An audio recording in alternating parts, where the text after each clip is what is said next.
Olá, boa noite! Esse é meu terceiro vídeo e hoje eu vou falar sobre a influência da ressonância harmônica nos meus animais, nas minhas cachorrinhas. Para quem não sabe, a gente pode pedir ressonância harmônica para os nossos animais, também pode pedir para filhos com menos de 18 anos. É a única exceção que tem. A gente não pode pedir para mais ninguém, porque a gente tem que respeitar o livre-arbítrio, né, das outras pessoas, é uma regra que o professor Hélio coloca. Então a gente não pode pedir para pai, mãe, amigos, infelizmente não pode. Mas é assim mesmo, porque cada um tem que buscar o seu próprio caminho, né, de evolução, e a gente tem que respeitar isso. Por mais que a gente queira o bem dos outros, a gente não pode ficar influenciando, né. Bom, mas eu pude pedir para as minhas cachorras, por sorte. Porque elas estavam precisando mesmo. O que eu pedi pra elas? Eu pedi pra elas, aqui tá minha lista de ressonância harmônica, são 10 páginas. Uma hora eu ainda vou falar sobre os meus pedidos também, pra mim. Mas o delas foi mais facilidade no adestramento, pararem de brigar e serem mais amigas. A Panda, que é a alfa, né, controlar os ciúmes e para elas pararem de latir por qualquer motivo. Parar de latir por qualquer motivo, acho que vou ter que pedir na segunda onda de novo, porque não funcionou, elas não pararam de latir, não. Elas são irmãs da mesma ninhada, né? Na época que eu comprei elas, eu não sabia que irmãos da mesma ninhada brigam muito depois que ficam grandes, por causa da disputa da liderança, por ciúme e tal, né? Então, os próprios criadores, eles não aconselham a comprar irmãos, cachorros irmãos. Eles falam pra você comprar primeiro um, se você quiser dois, e depois você compra o outro, depois de um tempo.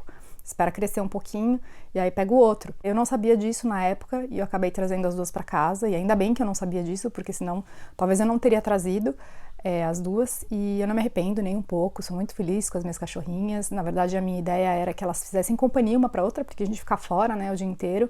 Então elas eram pequenininhas, elas brincavam muito bem juntas, sempre muito companheiras e tudo mais, mas depois, quando elas cresceram, elas começaram a disputar muito a nossa atenção, e com isso elas começaram a brigar bastante.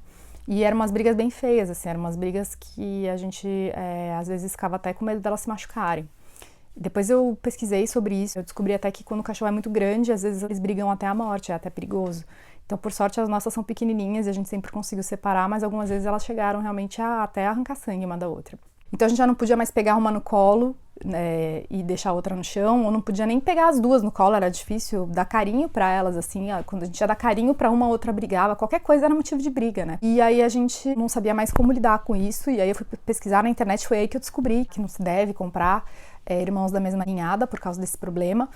Mas, bom, eu já tinha as duas, então a única coisa que eu podia fazer era tentar amenizar o problema. Então eu comecei a pesquisar as atitudes que eu tinha que mudar com relação a isso e descobri que a melhor coisa que eu podia fazer era aceitar o líder, né, aceitar o cachorro líder. E parar de ficar tentando compensar o outro cachorro, porque a tendência é essa, né, a gente vê o líder, tipo, meio que parece que tá judiando do outro, né, parece que ele tá privando o outro das coisas, mas é uma coisa entre cachorros, eles se entendem ali, a gente não pode muito ficar querendo interpretar com a nossa psicologia, né, a gente tem que usar uma psicologia canina, né.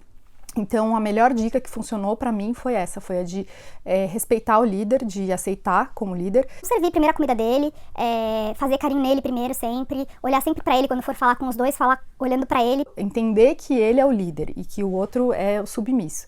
E a gente teve muita resistência de fazer isso no começo, eu, minha filha e meu marido não conseguíamos fazer isso, era muito difícil pra gente, porque a gente ficava com muita pena da Rap, né? Mas depois a gente começou a se forçar a fazer isso e a gente descobriu que... E ela mesma ficava super aliviada quando a gente não ficava tentando colocar ela nas brincadeiras, não ficava insistindo pra que ela enfrentasse a Panda. Era horrível isso pra ela, porque ela quer obedecer, mas ao mesmo tempo tem uma hierarquia entre ela e a irmã que ela também não pode quebrar, então a gente ficava colocando ela em situações muito difíceis, né? Quando a gente parou com isso, melhorou muito, mas na verdade não resolveu o problema, porque elas ainda sentiam muito ciúmes uma da outra.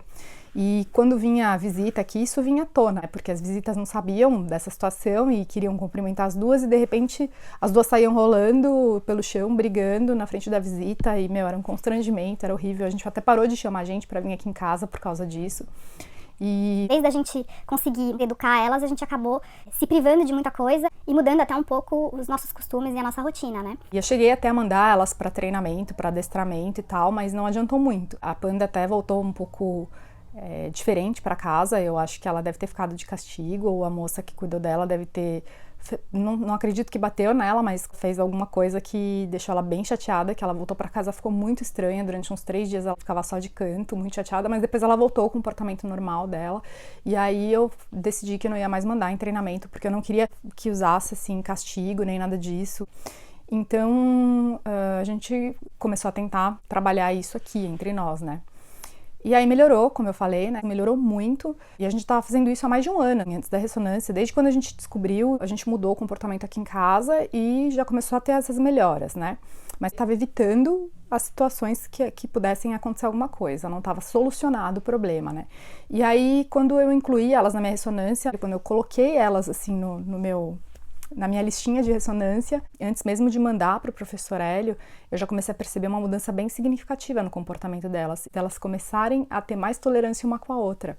Então uma chegava perto da gente, a outra já não rosnava mais, não latia, não vinha correndo de lá, de longe com ciúme, sabe, impedindo. A Panda, ela fazia muito, ela impedia a Rap de chegar perto da gente. Ela começou a parar de fazer isso, ela começou a deixar a Rap chegar e pedir carinho e deixar a gente fazer carinho também. Já comecei a perceber mais tolerância da parte das duas. Eu demorei um mês para conseguir fazer a minha lista, porque eu queria fazer muito detalhado, então fiquei um mês trabalhando na minha lista, e quando eu mandei para o professor Hélio, algumas horas depois ele me respondeu falando que estava mandando ajuda espiritual para os meus cães. E aí, a partir daí, a melhora começou a ser, assim, exponencial. Não é, gente, não é mágica, não é nada disso, não tô falando que começou a fazer ressonância, mudou a vida assim de uma hora para outra. Não, o progresso já estava acontecendo, mas a partir do momento que a gente começou a fazer a ressonância, o comportamento delas começou a mudar de uma forma muito significativa, que a gente percebia, assim, tipo, de repente, uma mudança muito, muito grande. Ao ponto de, tipo, hoje a Rap vem me dar bom dia na cama, ela sobe na cama, que a cama é território da Panda, né? A Panda não deixa a Rap subir aqui de jeito nenhum, mas de manhã, quando a gente acorda, a Rap vem me cumprimentar e vem dar bom dia pra gente, e a Panda, ela finge que não tá vendo, ela se esconde embaixo do cobertor, ou ela vira de costas, mas ela deixa, sabe? Ela sabe que a Rap tá aqui. É muito interessante ver esse tipo de evolução nelas, porque vai muito além de treinamento, é além do condicionamento. Não depende de um biscoitinho que eu tô dando pra ela, né? Ela tá fazendo isso pela própria consciência, ela não tá esperando uma recompensa, ela nem tem recompensa nenhuma. Talvez a recompensa dela seja a paz dela, né? E isso tá tão nítido que as pessoas de fora estão percebendo. E não tem como não atribuir a ressonância. Não é só essa questão da gente poder passear com elas mais tranquilo na rua ou de receber visita, não é só isso, da gente poder também fazer carinho nelas e tudo mais, não é só isso é muito bom, mas o que me deixa mais feliz ainda é que elas estão evoluindo a consciência delas. Elas são super jovens ainda, e eu fico muito feliz mesmo de ver isso, de ver as minhas cachorras expandindo a consciência delas, evoluindo. Bom, essa é a minha experiência com ressonância com animais, estou muito satisfeita, vou continuar pedindo coisa para elas, com certeza, e por hoje é só. Obrigada para quem assistiu até aqui e até o próximo vídeo. Namastê!